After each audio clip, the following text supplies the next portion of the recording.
Hey guys, welcome back to my channel. So today we are going to see the another web challenge from the Intigriti 1337UP CTF, that is a bug report repo, and we have the challenge files.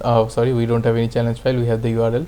I have already opened it in Burp Suite and I have kept it running, and I'm using the Burp Suite browser. So this is the bug report file, and there's nothing much else in this. In the file you can see a bunch of JavaScript files and static files. That's it. So this file may be interesting, maybe not. Let's see. So first we look at the web application. There are some reports something like this, and if we read the challenge prompt, I started my own bug bounty platform. The UI is in the early stages, but we have already got plenty of submissions. I wonder why I keep getting emails about a critical vulnerability report, though I don't see it anywhere on the system. So it hints that there is a report that is not visible in the system. So if I just put something like this one, then this one is highlighted, and if I put something like this 2, then this, and 3, this not found, then 10, 11, you can see if I put 11, there is a response to say the ethical hacker one is open, but we cannot see a 11th input. And if I say 12, there is nothing else. What we can do is that I can try to say or 1 equals 1 or something like this, 1 equals 1. So this one is true, 1 equals 2, this one is also true. Okay, there's the OR condition, and if I put and 1 equals 1, it's true, 1 equals 2, bug not found. So clearly there is a SQL injection here, but if I just open the HTTP response part, then you can see there's no traffic while I'm doing all this. So if I just keep it side by side, you can see there is no traffic or anything. So that is one odd thing. And if I just go in the, if I try to read the JavaScript file, you can see there is some thing with the web sockets, the WS thing. So that is kind of a hint that this web application is heavily using the web sockets. So what we can do is that we can turn on the proxy, and if we turn on the intercept, and if I do this now, you can see there is a response from this. So if I just put it to repeater by pressing Ctrl R, and I will just open the repeater, you can see I can do this same, the message, and this, then send it, they say bug not found. So this one is pretty interesting, and we clearly saw that there is a SQL injection vulnerability, because if I do this 1 equals 3, then it should be false, bug not found. If I just do this should be true, bug report is found. So what I did is initially that I just ran SQL map. This is the command I used. I used the WebSocket instead of HTTPS. I used the WSS format for WebSocket and did this, and then I just put it batch. So for batch, SQL map will not ask for any input like do you want to process the body and everything. So see, as I already have run this thing, then we already got the hit, and the database is SQLI, and this JSON ID is vulnerable. So what we can do is that //dbms and SQLite, I think, and if I do dump, it will take some. Okay, I will also do batch and let it run on its own, and see what happens.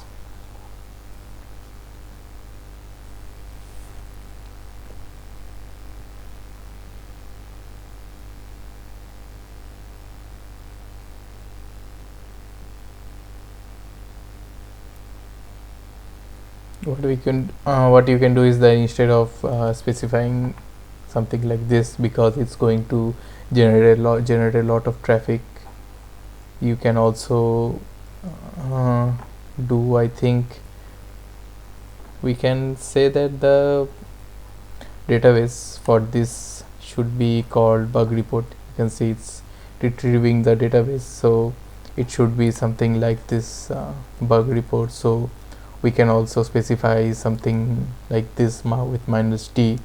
Let's try to do that. And if I specify this with let me do it properly, -d, then the database should be bug report. I think I have to put it like this. Okay, and now I let it run.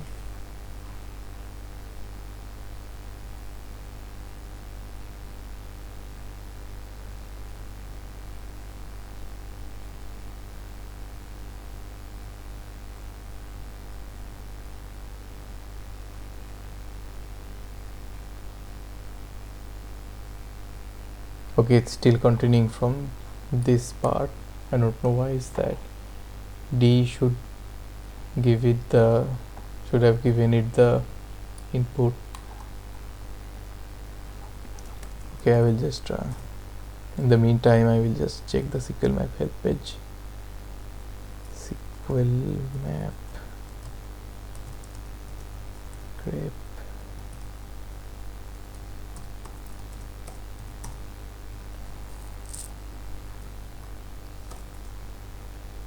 Yeah, the DB database. Yeah, that's it. It should have used the input I have given, but I don't know why.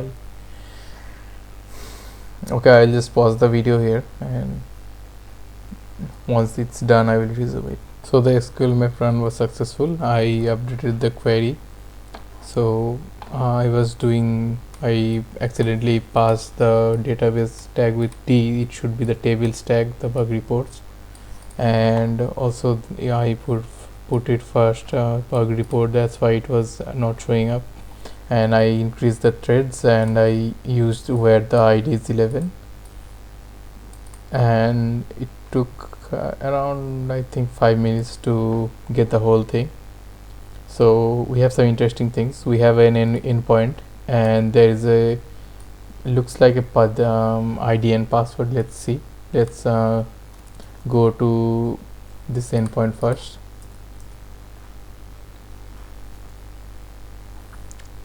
So there is an ID password thing. We can try admin. It's login failed, so there is a proper authentication behind this. So we will try to see this credential if it works. Okay, so we are logged in, only viewable by admin. So we can just check the cookies and see there is a JWT token. We can see it in the JWT.io, or we can see in the burp suite as well. I think in the history page, yes. So this is the web token. The headers are HS256, and here you can see in the payload section the identity is crypto, so that's why we're not able to see it. And this is the signature we have, but I have tried changing the algorithm to none and tried to pass the payload like this, but looks like there is a proper verification with the signature. So what we can do is that we can try to break this signature and try to get the secret key that was used to sign this JWT token. So for this, I think let's check it here. Same, the identity is crypto. So for this, what we can do is that we can use the JWT tool. I think it's JWT tool, and let me see the manual page again. And for epoxy, I think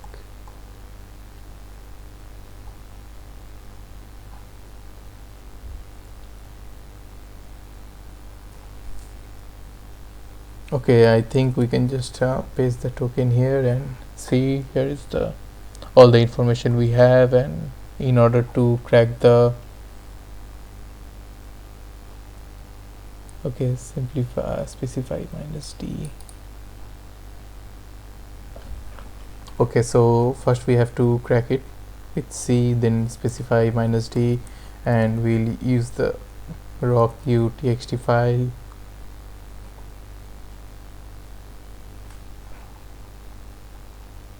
Okay, I think I'm doing something wrong with the command here. -p, specify -d, C.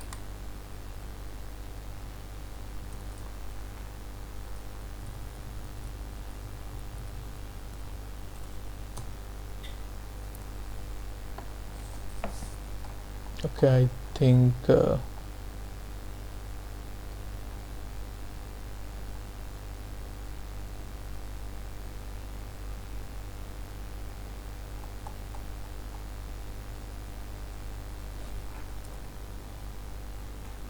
okay, sorry, I think it should be -x, I believe.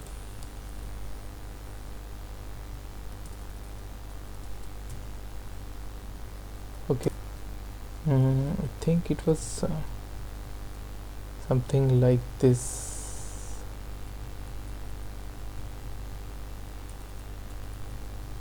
Should be -t,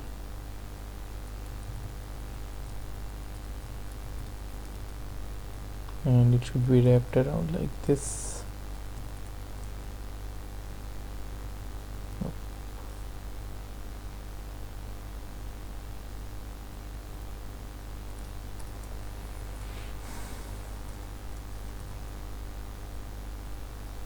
I think JWT cracker, then T, then the token we have copied, then user share word list. I hope this is the correct one. Okay, yes, cats are the best.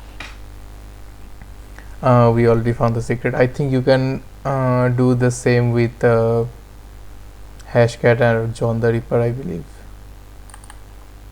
I think I have used hashcat earlier to crack this token. So this is the secret. So what we can do is that we can just I think we can edit it here. I believe there is one thing in Web Suite.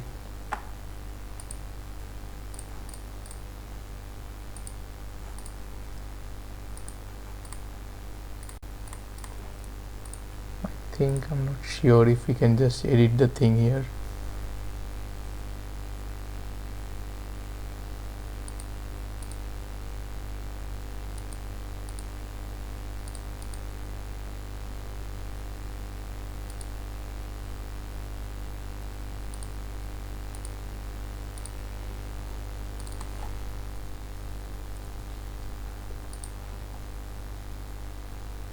Okay, I'm not sure how to do that in Burp Suite, so let's do it manually using the JWT tool. I will show you how you can use hashcat to crack the JWT token signature as well.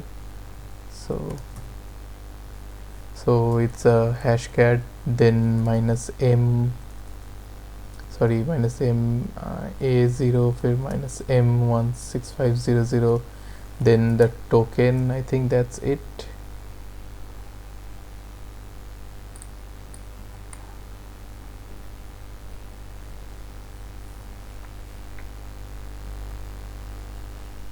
Okay, we haven't specified the word list as yet, so it's a user shared word list raw qtxt. It's cat manage h.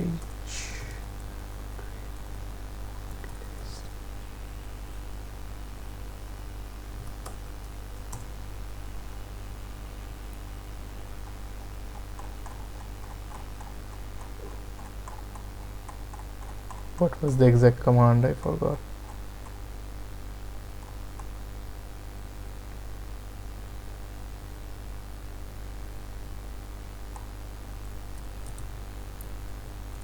I don't need this. Let's see.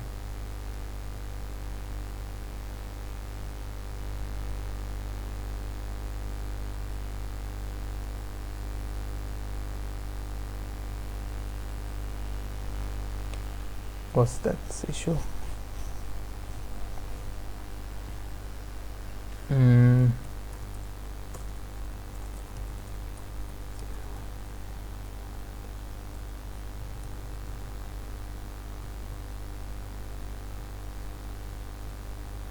It should be like this. I don't think we need this.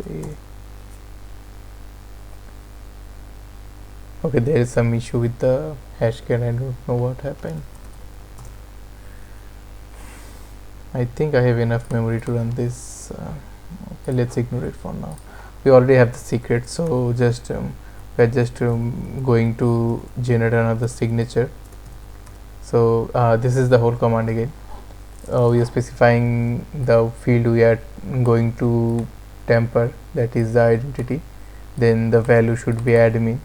Say signature will be HS256, then with the password this, and if we do this, then this is the new token that has been generated. And if you just go there with the cookie editor and just change this token and refresh the page, this should work. Okay, why didn't it work?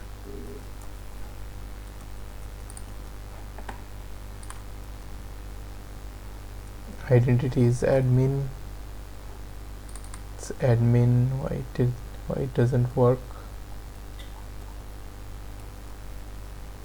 If I try to do this in the here, then yeah, this is the flag. This is the flag. So I will just copy it. Request in browser. Copy.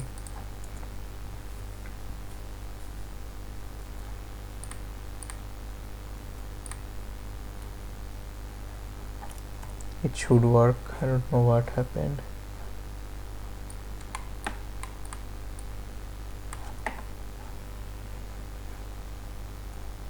Where is the application? Then cookies, then this.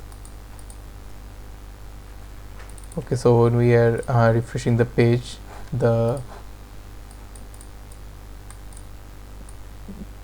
cookie is being refreshed. So okay, let's leave that thing. So here we can see here is the flag. We are already the admin, and we get the flag by submitting our new JWT token, and we can just save it to the flag.txt file. That's it. So this was a bit complex because we have to chain more than one vulnerability. The first one was SQL injection in the web sockets, which is a bit unusual for a CTF challenge, I would say. So it was a pretty nice challenge by CryptoCat. Hats off to him for this super challenge. And yeah, so after the SQL injection, we already got the endpoint and everything, and the next step was to break this signature. You can also, the breaking a signature in the real world should be very difficult because people shouldn't use this kind of pretty easy to guess passwords, especially with the passwords in the I would say in the rocky.txt file. And first thing I tried is that I tried to change the algorithm to none. You can see here are many options to do this to none and everything, and didn't work. And in the end, I just had to we just had to break the signature using the JWT tool or using the hashcat. Hashcat one should have worked, but I don't know why it's not working, because I think I have so many applications open in my machine. That's why there is no memory to allocate for hashcat. So we can use a workaround called the JWT cracker, and using that we were successfully able to crack the secret that was used to sign the JWT token. So that's it for today. Thanks for watching and stay tuned.